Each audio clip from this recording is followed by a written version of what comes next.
দেবাশিস যা বলে গেল সেটার একটা প্রাতিষ্ঠানিক রূপ, একটা সাংগঠনিক রূপ আমরা দেবার চেষ্টা করছি। বাংলার বিভিন্ন ধরনের যে সংস্কৃতি, তাকে ধারণ করা, তাকে রক্ষা করা, লালন করা এবং প্রচার করা, এটা বাংলা শিল্পী পক্ষের মূল কাজ। এবং তার মধ্যে যেমন ভাওয়াইয়া আছে, তেমনি তার মধ্যে কিন্তু বাংলা র্যাপও আছে। সবটাই বাংলা সংস্কৃতির অঙ্গ, এটা আমরা মনে করি। এবং দেবাশিস যেটা বলছিল যে আমি জেলায় জেলায় ছুটে বেড়াই, তার একটা মূল উদ্দেশ্য হচ্ছে, আপনারা যারা বিভিন্ন জেলায় গেছেন তারা নিশ্চয়ই এটা অনুভব করতে পেরেছেন, অনুধাবন করতে পেরেছেন যে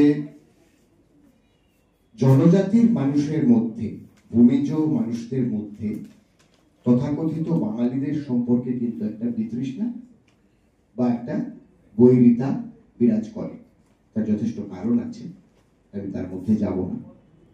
এই সেতুবন্ধের কাজটাও বাংলা শিল্পী পক্ষ করছে এবং আরো করবে।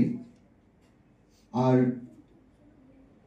দেবাশিস যে কথাটা বললো যে এখানে অনেক শিল্পীরা উপস্থিত আছেন, তাদের কাছে আমার অনুরোধ থাকবে যে আমাদের একদম সাংগঠনিকভাবে জেলা ভিত্তিক প্রতিনিধি ওখানে বসে আছেন, ঈশিতা পাল। ঈশিতা একবার উঠে দাঁড়াবে প্লিজ। ঈশিতা আছেন, আপনারা ঈশিতার সঙ্গে যোগাযোগ করুন। যারা হাওড়া জেলার তারা ঈশিতার সঙ্গে যোগাযোগ করুন এবং বাংলা শিল্পী পক্ষের সঙ্গে যুক্ত হন। আর আরেকটা খুব বড় জিনিস যেটা, সেটা হচ্ছে যে আমরা যারা দর্শক বা শ্রোতা, তারা অনেক সময় ভুলে যাই যে শিল্পটা কিন্তু একটা পেশা। কারণ সংসার নির্বাহ হয় গান গেয়ে বা নাচ করে, নাটকের মাধ্যমে, অভিনয়ের মাধ্যমে। সেই জায়গাটা বড্ড বেশি বিঘ্নিত হচ্ছে।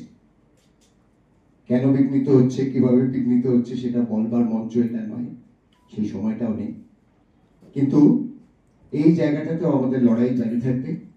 আমরা বাঙালি শিল্পীদের পাশে সর্বতোভাবে থাকার চেষ্টা করব। সর্বতোভাবে মানে সর্বতোভাবে, এমনকি আর্থিক জায়গা থেকেও।